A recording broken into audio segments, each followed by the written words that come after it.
लोग तो चाहते हैं कि सदन के अंदर सार्थक चर्चा हो, लेकिन जब जनता से जुड़े मुद्दों को हम लोग या विपक्ष उठाते सदन के अंदर तो जो जवाब आते हैं सत्ता पक्ष के वो संतोषजनक नहीं है। आज पूरे प्रदेश में त्राई है बिजली पानी और उसका संतोषजनक जवाब कोई मंत्री दे नहीं रहा। मुझे लगता है कि माननीय स्पीकर महोदय भी इस बात से संतुष्ट होंगे कि जिस प्रकार के सवाल होते हैं और जिस गहन अध्ययन के बाद सोच समझ के जो जवाब देने चाहिए वो सदन में आते नहीं हैं। चर्चा भी होती है तो जब आपने भाषण सुने हैं वो लिपापोती हो रही है। और जब डिमांड फॉर ग्रांट्स पर चर्चा हुई थी सब लोगों ने अपनी बात रखी, मुख्यमंत्री ने लंबा भाषण दिया, लेकिन जो प्रदेश में 8 महीने में माहौल बन गया है वहाँ पर हम देख रहे हैं। अभी भी मैं देख रहा था कि जहाँ तक नौकरियों की बात है सरकार ने बोला कि 4 लाख नौकरी देने के लिए संकल्पित है। अब संकल्प लेने से कुछ नहीं होगा, आपको तो नोटिफिकेशन जारी करना पड़ेगा और बच्चों को लोगों को नौकरी देनी पड़ेंगी। तो पुरानी सरकार की जो नौकरियाँ थी उनको अपना बता के कर रहे हैं। मैं चाहता हूँ कि प्रदेश में जो लॉ एंड ऑर्डर है, जो बिजली पानी है, जो उम्मीद लोगों की थी इस सरकार से उसको पूरा करना चाहिए।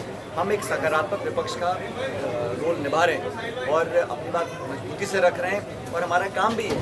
विपक्ष का काम होता है कि सदन के अंदर सरकार की जवाबदेही तय करना, सवाल पूछना हमारा अधिकार है और ये सरकार की जिम्मेदारी है कि संतोषजनक जवाब दिया जाए ताकि जनप्रतिनिधि संतुष्ट हों और पब्लिक को मैसेज जाए कि सरकार काम कर रही है। कांग्रेस छोड़कर जो बीजेपी में नेता गए थे, खिलाड़ी राम देवा जैसे नेता वापस आने लगे हैं, क्या कारण मानते हैं कि इतनी जल्दी? मुझे कोई आश्चर्य नहीं है कि जो वहाँ गए हैं, अब मुझे लगता है और भी ऐसे बहुत से लोग होंगे जो उस सिस्टम में फिट नहीं बैठ पाएंगे, क्योंकि मैं समझता हूँ कि सबको साथ लेकर चलने की विचारधारा अगर किसी दल में है तो वो कांग्रेस पार्टी में है।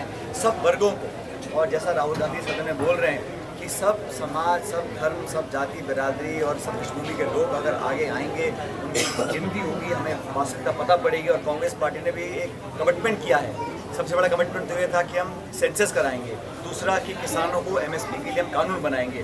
दोनों बातों को केंद्र की सरकार ने नकार दिया है और इसका उनको खामियाजा उठाना पड़ेगा। तो पब्लिक की डिमांड है कि किसान को आप MSP पे एक कानून बना के उनको सुनिश्चित करें ताकि उचित मूल्य उनको मिले। और मुझे बड़ा खेद है जिस प्रकार के वक्तव्य कल सदन में दिए गए, विपक्ष के नेताओं के द्वारा राहुल गांधी जी को टारगेट किया गया। जाति, धर्म, समाज की बात करना संसदीय प्रणाली में शोभा नहीं देता और ये कहीं ना कहीं जो इनको जनादेश नहीं मिला, एक माइनॉरिटी सरकार है, एक मिलीजुली सरकार है, उसका पीड़ा भी है। जो उत्तर प्रदेश में, राजस्थान में, हरियाणा में, पंजाब में, महाराष्ट्र में जो सेटबैक हुआ है बीजेपी को, उसको पचा नहीं पा रहे हैं, इसलिए राहुल गांधी जी को टारगेट कर रहे हैं। और कल जो अनुराग ठाकुर जी ने बोला, जिस प्रकार के शब्दों का प्रयोग किया सदन के अंदर और उनका संकेत राहुल गांधी की तरफ था, वो निंदनीय है। और इस प्रकार की भाषा का प्रयोग मैं समझता हूँ किसी को नहीं करना चाहिए, खासकर वो लोग जो संसद में बैठे हैं। खिलाड़ी राम